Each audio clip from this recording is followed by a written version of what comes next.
രാജ്യത്ത് ബുർഖ നിരോധനം പ്രാബല്യത്തിൽ വരുത്തിയ നാടാണ് സ്വിറ്റ്സർലൻഡ്. 2025 ജനുവരി 1 മുതലാണ് ബുർഖ നിരോധനം പ്രാബല്യത്തിലായത്. പൊതുസ്ഥലങ്ങളിൽ ബുർഖയും നിക്കാബും അടക്കമുള്ള മുഖാവരണങ്ങൾക്കാണ് നിരോധനം ഏർപ്പെടുത്തിയിരിക്കുന്നത്. നിയമം ലംഘിക്കുന്നവർക്ക് 1000 സ്വിസ് ഫ്രാങ്ക്, അതായത് 94,651 രൂപ വരെ പിഴ ചുമത്തുമെന്നും അധികൃതർ പറഞ്ഞു. പുതിയ നിയമപ്രകാരമുള്ള നിരോധനം പൊതുസ്ഥലങ്ങളിൽ മൂക്ക്, വായ, കണ്ണ് തുടങ്ങിയവ മറയ്ക്കുന്ന മുഖാവരണങ്ങൾക്കാണ് നിരോധനം ഏർപ്പെടുത്തിയിരിക്കുന്നത്. എന്നാൽ രോഗബാധിതർ മാസ്ക് ധരിക്കുന്നതിന് വിലക്കില്ല. കൂടാതെ കാലാവസ്ഥാ വ്യതിയാനത്താൽ മുഖം മറയ്ക്കേണ്ട സാഹചര്യങ്ങളിലും മുഖാവരണം ധരിക്കാവുന്നതാണ്. ആരാധനാലയങ്ങൾ, പരമ്പരാഗത ആചാരങ്ങൾ, കലാപരമായ പരിപാടികൾ തുടങ്ങിയ പ്രത്യേക സന്ദർഭങ്ങളിലും മുഖം മറയ്ക്കാൻ അനുവാദമുണ്ട്. വിമാനങ്ങളിലെ യാത്ര, നയതന്ത്ര പരിസരങ്ങൾ, പൊതുസമ്മേളനങ്ങൾ, പ്രതിഷേധങ്ങൾ എന്നിവയെയും നിരോധനത്തിൽ നിന്ന് ഒഴിവാക്കിയിട്ടുണ്ട്. മുഖാവരണം നിരോധിക്കാൻ സ്വിറ്റ്സർലാൻഡിനെ പ്രേരിപ്പിച്ച കാരണം എന്താണ്?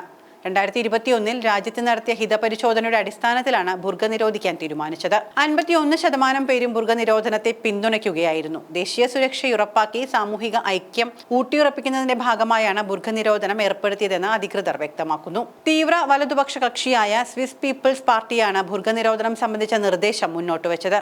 തീവ്രവാദം തടയുക എന്ന മുദ്രാവാക്യം ഉയർത്തി സ്വിസ് പീപ്പിൾസ് പാർട്ടി രംഗത്തെത്തുകയും ചെയ്തുവെന്ന് ദ ലുക്ക്ഔട്ട് റിപ്പോർട്ട് ചെയ്തു.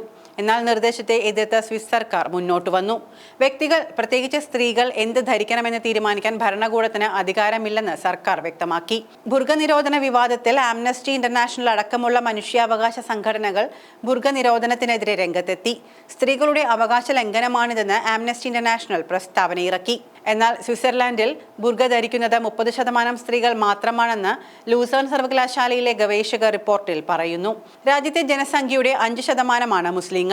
ഇവരിലധികവും തുർക്കി, ബോസ്നിയ, കൊസവോ തുടങ്ങിയ രാജ്യങ്ങളിൽ നിന്നുള്ളവരാണ്. അതുകൊണ്ട് തന്നെ നിരോധനം നേരിട്ട് ബാധിക്കുന്ന ആളുകളുടെ എണ്ണം താരതമ്യേന കുറവാണ്. രാജ്യത്തെ ബുർഖ നിരോധനം സ്ത്രീകളുടെ അവകാശങ്ങൾ, മതസ്വാതന്ത്ര്യം, സാംസ്കാരിക സമന്വയം എന്നിവയെക്കുറിച്ചുള്ള ചർച്ചകൾക്കും തിരികൊളുത്തി. എന്തൊക്കെ ന്യായീകരണങ്ങൾ പറഞ്ഞാലും ആരുടെയും സ്വാതന്ത്ര്യത്തെ ഹനിക്കാൻ ഒരു സർക്കാരിനും അവകാശമില്ല.